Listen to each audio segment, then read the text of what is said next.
All right, well, I want to give you a whirlwind tour through the brain. And it's very difficult. The brain is incredibly complex, and I'm not going to pretend that it's not. So it might get confusing, but I'll try my best.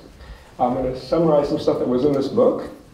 And like many of you, I'm interested in these big questions. I'll try to address at least the first one there, and attention. All right, so what is consciousness and what is it for? Well, it seems to be the presentation to or within our bodies of what's going on in the world and in our bodies so that we can plan and act in that world. So some people might think of it as a kind of virtual reality that mirrors reality, presumably, but it's full of interpretation. Some people have thought of it as a kind of veridical hallucination. But I think it's pretty important to think about how it unfolds in your brain. So let's say you go outside and see that the ground is wet. Well, that's a highly interpreted interpretation of this very ambiguous pattern of two-dimensional pixel activations on your retina.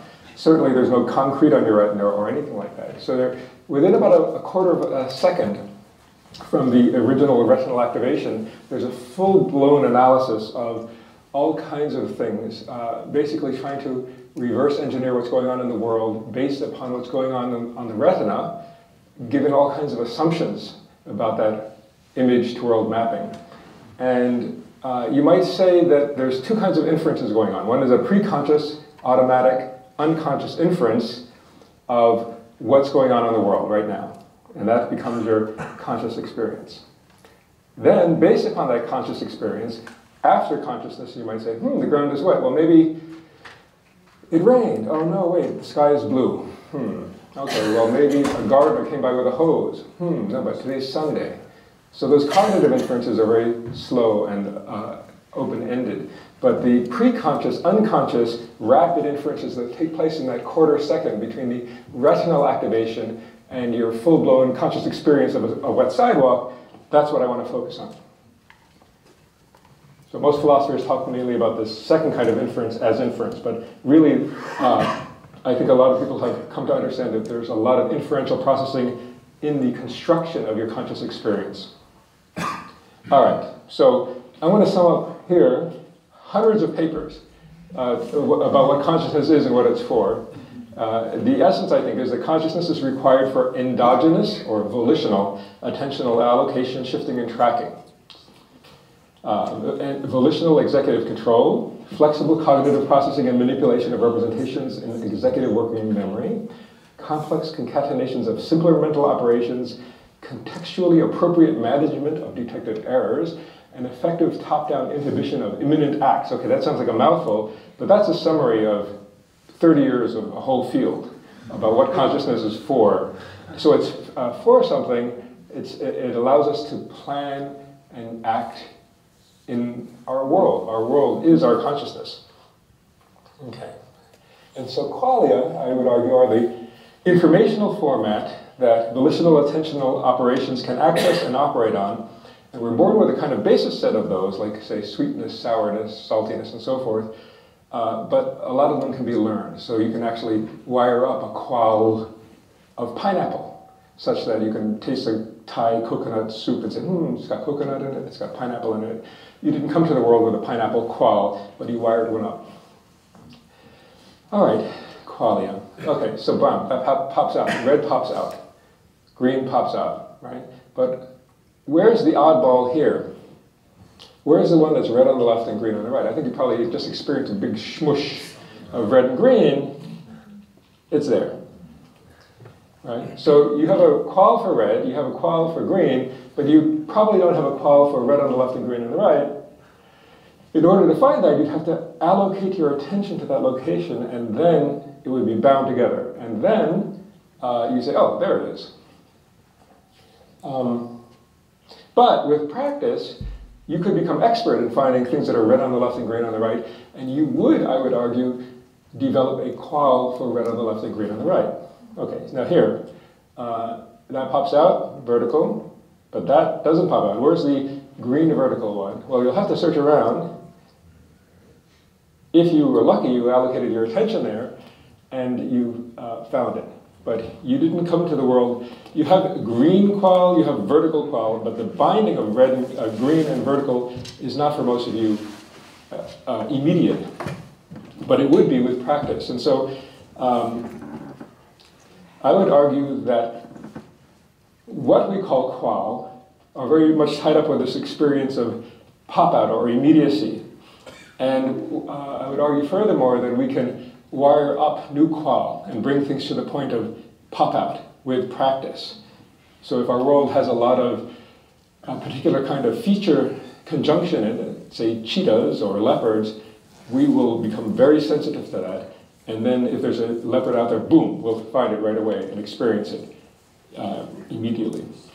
So we can make experimental predictions that if there is a qual for something, we can find out if people experience it at a pop-out level.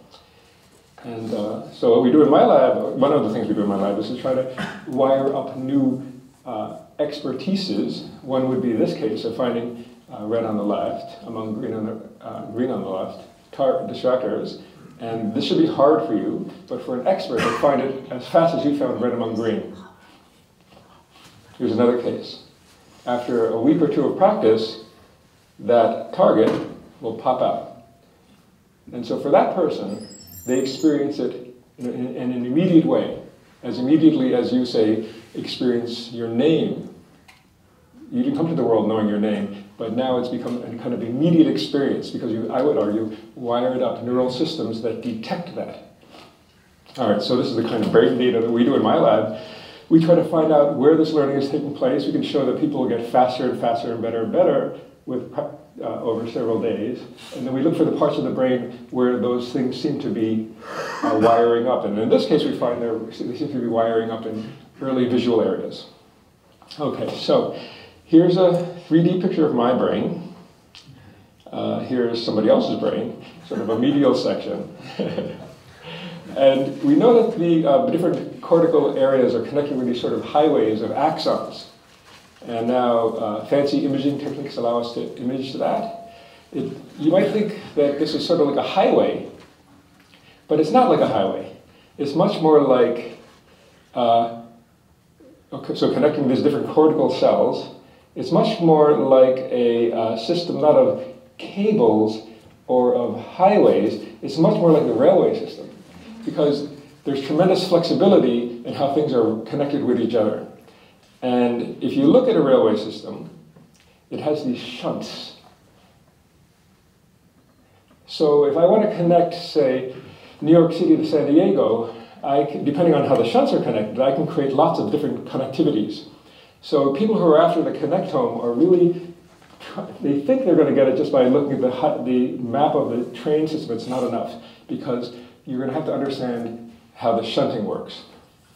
So the shunting, I argue in that book, is really the center piece of the neural code. It's not action potentials per se. They're sort of like the trains going down the tracks. The real neural code is about how these shunts work, such that I can create sort of epi-connectivities between any 2 points. So the real heart of the matter is not connectivity, but epi-connectivity, how things happen to be linked at any moment via these shunts. Now, the brain doesn't have shunts, it has synaptic weights. And these synaptic weights can be changed on a millisecond time scale. Right. So then the question is, if the real neural code is not happening at the level of neural firing, but at the level of rapid synaptic reweighting on a millisecond time scale, how are we going to possibly figure out how this works? I don't think it's going to be easy. I think it's going to be really hard technologically. But at least in terms of ideas, we can know what to go after. Then the question is, how does something like an idea go down and change synaptic weights? You know, I can give you a command like, think of your mother's maiden name. Boom. You can recall that. I can say, okay. I can give you some criteria like, think of a woman politician. Okay, so you might have thought of Margaret Thatcher, Angela Merkel, Hillary Clinton. Why did you think of that one versus any other? Well, it wasn't random, right? You didn't think of ants dancing with top hats, right? You thought of a woman politician. I gave you some criteria. It's a woman, it's a politician. So it's not utterly random. It had to be a woman politician. But had I rewound the universe, given the incredible amount of noise in the brain, and the brain seems to harness noise for purposes like this, you might have said somebody different than you thought. Or you might have thought of somebody different this time. So there's a kind of middle ground between complete determinism, where things have to play out like a movie, and utter randomness, where just random stuff happens. That is the constraining of what will happen next, harnessing chance to meet criteria. And so I would argue the brain is constantly rewiring itself on a moment-by-moment basis to fulfill the criteria that best meet its needs. All right. So now this is where things get complicated. Now I won't get into the whole explanation, but people in my field are trying to figure out how this sort of sensory signal works up through the brain and how these top-down areas, these executive areas, come down and govern these bottom-up signals. And we're making a lot of progress. Here's a kind of best guess in a monkey brain about how this might work. So the blue stuff is the bottom-up signal. You know, your eyes would be under here. It flows back to the back of the brain, then it flows forward. But meanwhile, you've got all these executive areas. Those are the red arrows, feeding in a top-down way, manipulating these bottom-up signals. So there's this deep embrace between bottom-up signals and volitional attention, especially coming down and deciding what's going on out there in the world. And we have dedicated neural systems that seem to play a role in this. The central one seems to be this cholinergic system, rooted in what's called the basal forebrain.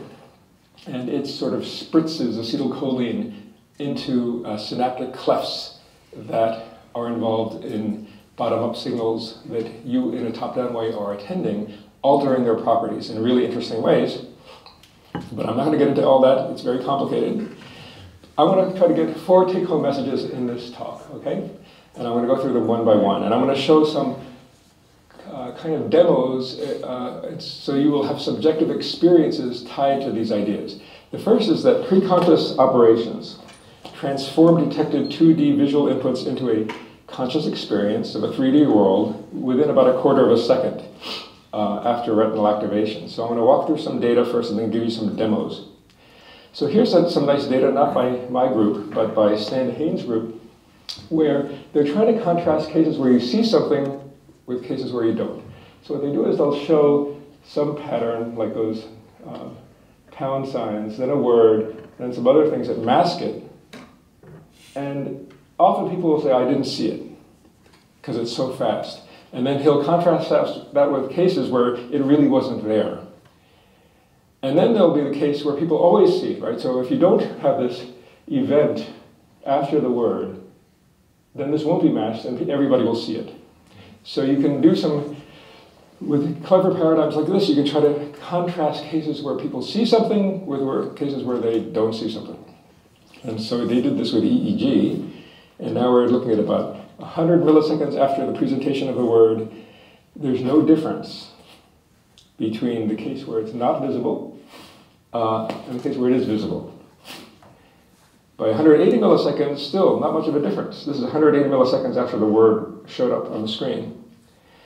But at about 250, 300 milliseconds, you start to see differences. In the case where people didn't see it, you don't get much activation in these downstream areas.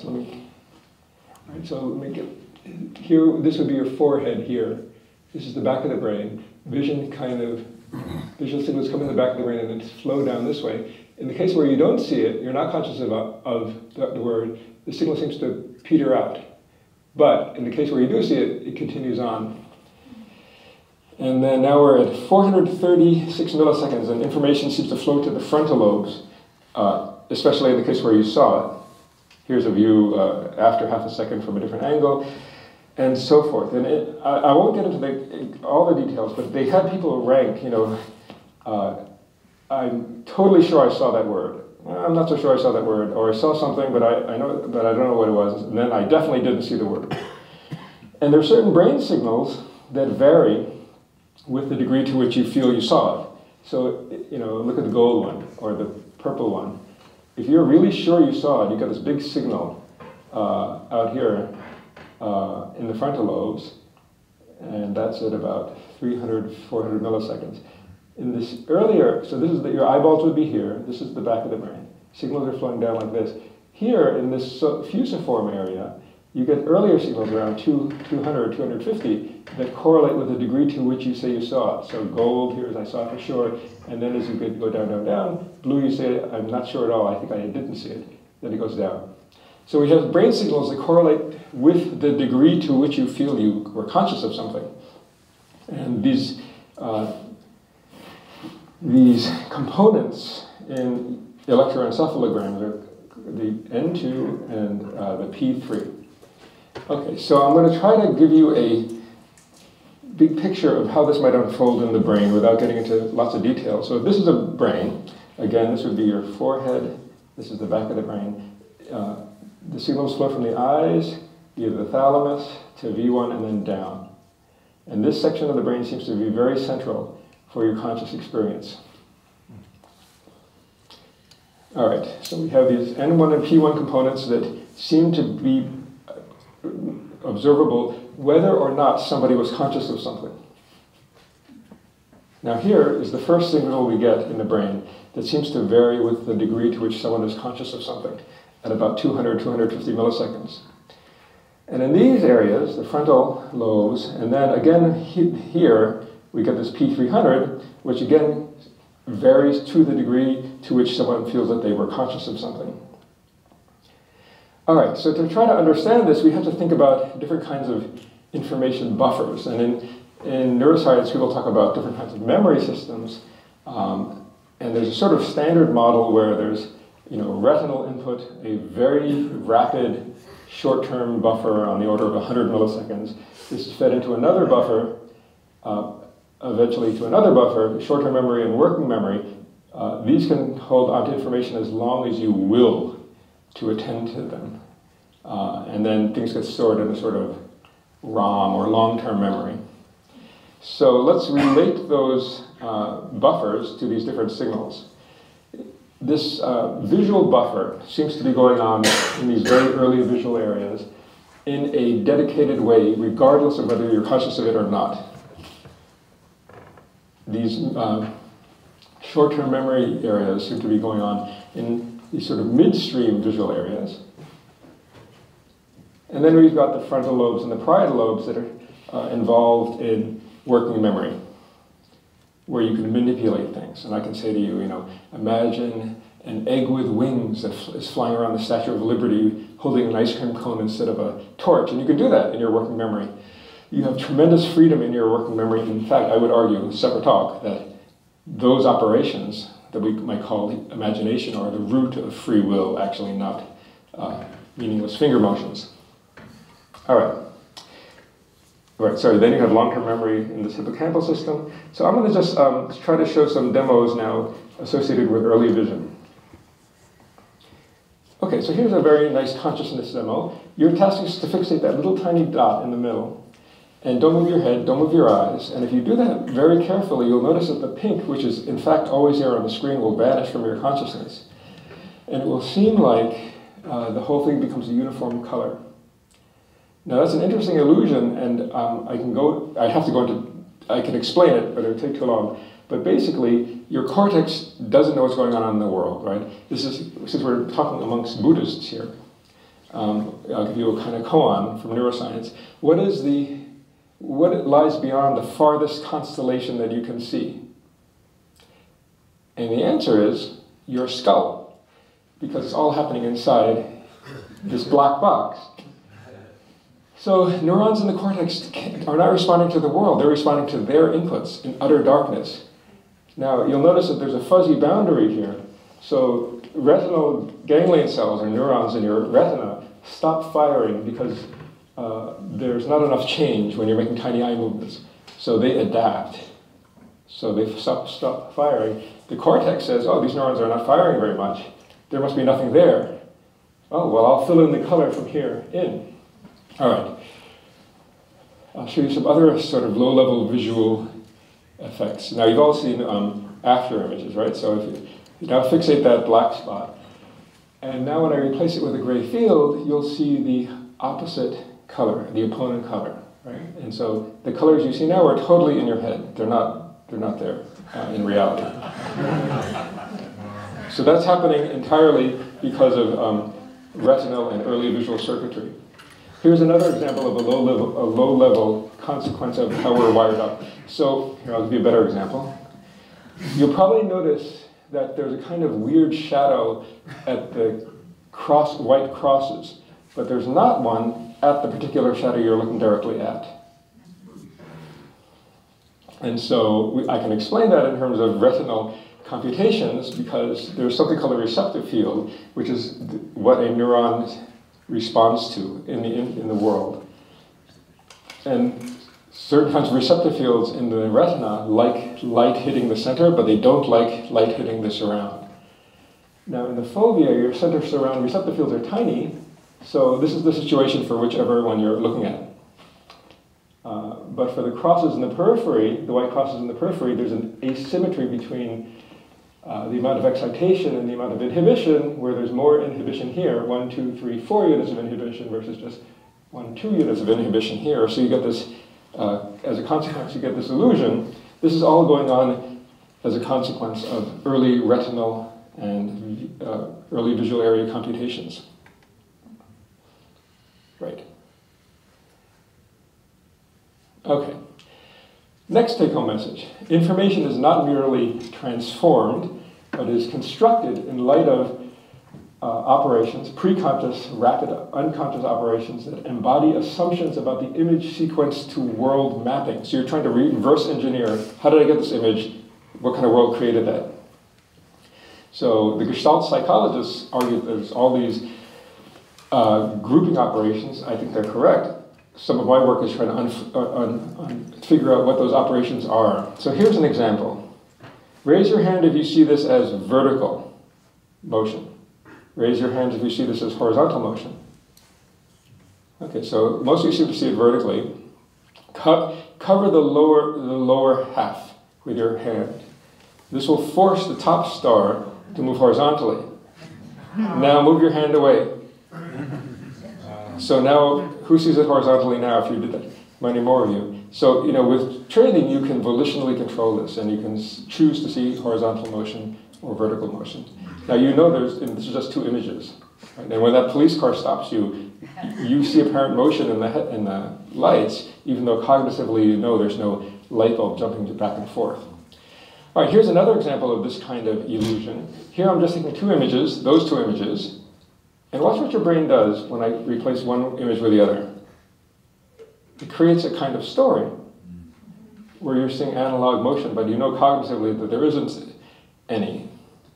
So these grouping operations that precede consciousness and go into the construction of consciousness have all kinds of assumptions built into them, like objects don't disappear into nowhere, objects don't appear out of nowhere, objects tend to be transformations of existing objects, and so forth. So this bar in the middle will always come on, in fact, all at once.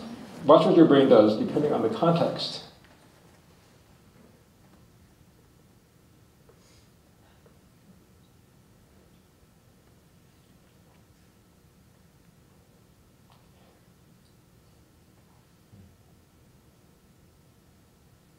So what many people report is that when this bar appears, in fact, all at once, it looks like it shoots down. So this motion is attributed to that guy. All this middle bar gets attributed to that guy, and it seems to shoot that way. So there's a lot of pretty high-level pre-conscious, unconscious inferences going on that have all kinds of assumptions, including very ecological assumptions. All right, so that was mid-level vision. Here's some more. We are constructing whole 3D scenes and interpreted objects. I can take something ambiguous like this, and probably most of you see this as sort of a black rings around a column. But now in your mind, flip it so it's really bracelets with a gap in front, where the gap is in front. Now, if it's floating bracelets, suddenly you won't get the same illusory contours. So I'm very interested in these kinds of grouping operations that create 3D scenes, but also 3D interpretations of material. Okay, what is this? What was that? What kind of legs? Wet legs, right? Female wet legs. So everybody saw shiny legs? Okay. So this young teenager on Instagram, my daughter showed this to me, put toothpaste on her legs just where the highlights would be. And so it looks, but your brain, created a story. It's shiny, glossy, wet legs or oil-colored legs. So these kinds of inferences are constantly going on, and they create your conscious experience. Here's another set of such operations, color constancy. Now, if I take a picture of this desk under fluorescent or incandescent light, the camera responds to it radically differently, but my eyes wouldn't. Color constancy is remarkable in that it takes retinal information and recovers from it pigment. So here the brown is recovered, here orange is recovered, but at the level of the image, these are identical activations on the screen. Now, why is that? Because the image is incredibly ambiguous. I can take a single number, say a gray value. Some percentage of that is due to pigment or reflectance, some percentage is due to the illuminant or the sunshine, some percentage is due to shadow, some percentage is due to transparent layers. And in that quarter of a second, my brain has to say, okay, forget all that other stuff. This is what the pigment is. And your conscious experience is of the presumed pigment. So one goal of consciousness is to recover what is intrinsically true about the world. The true shape, the true size, true distance, true trajectory, true pigment. Disregarding all the seemingly irrelevant things. So if you have a white cat running under a blue light, you don't want to see it as a blue cat. You want to see it as a white cat that happens to be under blue light. So you have to recover the pigment. But that's not in the image. That has to be constructed. So here's two images made by some artists. Those two arrows point to identical image level picture wavelengths, but you experience one as the pigment blue and the other as the pigment red, and I can prove it to you by moving it over. So now you see them next to each other, and now you can see they're the same, but in a different context. Right? And so there's a kind of cognitive impenetrability to all of this. You can't reach down past your conscious experience to the information that went into the construction of your conscious experience to recover, to experience this as what's going on at the image level. That's not a... Because what's the point of that? You want your conscious experience to be a story about what's going on in the world and the body, about what's intrinsically true, as best your system can guess it. This is another famous example. A and B have the same image level luminances. Now this Japanese artist, Akihiro Kitaoka, has drawn lots of these very nice examples. Here the skin levels are identical at the image, but your experience is that this is a light-skinned girl and that is a dark-skinned girl. Here, the irises are identical in the image, but you're experiencing this as a blue pigment, and this is a gray pigment. But I can prove to you that, okay, I'm going to just drag her eyes over, and I can even blow it up. So the gray level is the same, but that's not true of your conscious experience. Here, this is the same color in the image as that, but you're probably experiencing this pigment to be the same as that pigment. Some of this is so hard to believe you have to actually sit down and measure it. Right? So here I've dragged over the two eyes, and in fact, I'll blow it up. So you can see that the image level colors are identical at the iris, but certainly not at the level of your conscious experience. Some other examples. Right? So this is actually gray in the image, same like gray, but you experience it as that. This is actually the same gray as that, you experience it as that. Why? Because the visual system is trying to recover what's intrinsically true, the pigment. And if this is presumed to be a girl behind a red transparent layer or a red light, you want to discount that to recover what's intrinsically true. If you pass a blue thing through a red filter, you'll get gray. Now you have to reverse engineer that. I detected gray, but under the assumption there's a red filter, it's got to be blue. Same for size, right? So these are famous examples of size constancy. We experience these women as the same size in the world. If I drag that woman and back up front, she looks like a tiny woman. But in the image, they're identical. I just grabbed her and dragged her forward. here's a rock on my property, and this might look very strange, until you realize it's upside down. It was actually a concave rock. Now, we don't go through life assuming that rocks are concave rather than they're convex. And so if I give you some shape like this, you're interpreting this very ambiguous image under all kinds of assumptions, like I'm viewing from above, is one of them. And objects tend to be convex over concave. If I flip the image upside down, look what happens to the nubble in the middle. It now becomes sort of a valley. So there's an incredible amount of interpretation going on in that quarter second leading up to your conscious experience. All right, take-home message number 3. Pre-conscious processing is not only bottom-up, because top-down processing can reach down and bias the construction of the contents of consciousness by those pre-conscious operations. So I'll give you some examples. Let's see. Let's do it this way. People who are female, close your eyes. People who are male, keep your eyes open. Okay, now males, close your eyes. And females, open your eyes. Okay, now everybody open your eyes. Raise your hands if you saw that as the head of a donkey. So there goes the men. Raise your hands if you saw that as a baby seal. There goes the women. So what I showed you is either this, or I showed you this. And then I showed you this ambiguous thing, which could be the head of a donkey or a baby seal. So this would be a case of semantic or biasing of the pre-conscious operations, so that when you saw this, you'd interpret it as consistent with what you were biased to see. All right. In the interest of time, I'm going to skip that. All right, here's another case. This is something else we've done in the lab. So these are just, this is not just a Venn diagram. Fixate, say, the middle dot, and volitionally attend to one disk, whichever one you want. And whichever disk you attend to, you might notice seems to become more opaque and darker, and maybe move to the back. So you can play with your own volitional attention and change your experienced brightnesses. Does that seem to work for some people? Yeah. Okay, now this case is the flip. You pay attention to whichever disk you want, and it should now seem to become brighter and more opaque, and maybe in the back.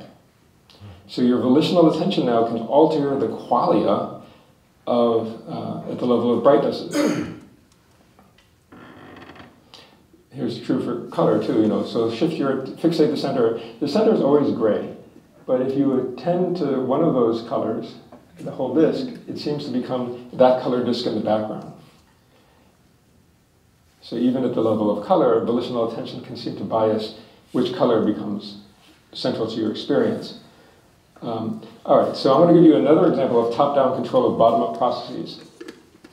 So first notice that there's nothing here inside this. Now fixate this spot really carefully, and you're going to create an after image. And I'm going to tell you what you're going to see, just to speed things up. In about 20 seconds, I'm going to have you move your eyes over to that other dot, but don't do it yet. So you're adapting your retinal ganglion cells. Now, when you see that after image, you'll be able to take volitional control of the after image by either paying attention to the horizontal or paying attention to the vertical box. So in about 10 seconds, I want you to shift your attention, your eyes over to the dot on the other side. You'll see a very strong after image, and then you'll volitionally choose to see horizontal bars by paying attention to the horizontal box, or you'll see vertical bars by paying attention to the vertical box. Okay, now everybody shift their eyes to the other side. You'll see a strong after image. Control your after image with your own will.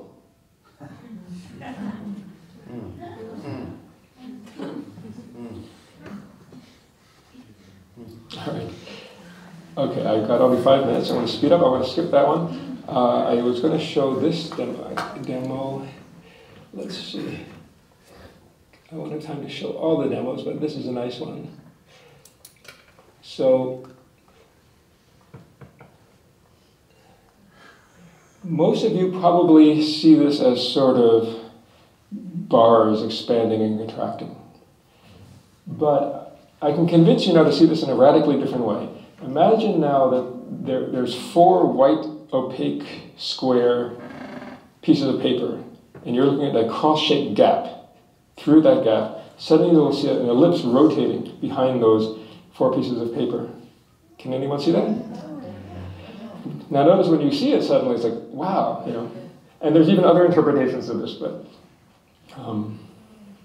okay. And I want to show you. Okay, I love demos. I have to show you one more demo.